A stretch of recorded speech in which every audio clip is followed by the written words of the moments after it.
In today's video, I'm going to teach you how to switch accounts on Discord Mobile. This is a quick and reliable way to move from one Discord profile to another on your phone.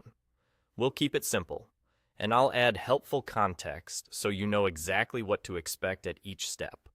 First, open the Discord app on your mobile device. On the main screen, look to the bottom of the app and tap your profile icon.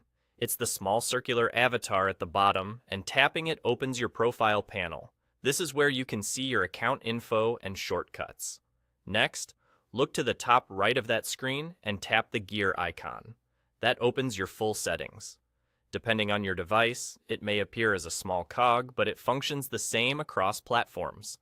Once you're in settings, scroll down until you see the option to log out. Go ahead and select log out. If you're asked to confirm the sign out. Don't worry, logging out does not delete your servers, messages, or friends. It simply signs you out on this device so you can sign in with a different account. Keep in mind that any unsent drafts won't be saved, and you'll stop receiving notifications on this device for the account you just signed out of. After you've logged out, you'll be taken to the login screen.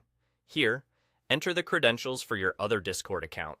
If you use two-factor authentication, have your authenticator app or backup method ready so you can enter the code when prompted. A stable internet connection helps speed this along.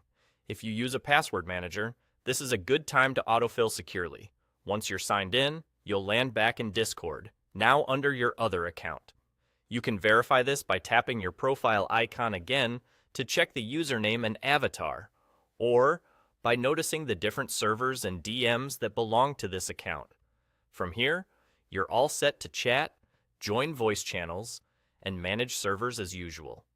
To switch back, repeat the same process. Open your profile, tap the gear, log out, and then log in with your original details. It's a straightforward cycle that keeps your accounts separate and easy to manage. That's all there is to it. If anything looks different on your screen, make sure your Discord app is updated to the latest version. Keep your login details secure and avoid sharing them. Thanks for watching, and enjoy a smooth switch between your Discord accounts on mobile.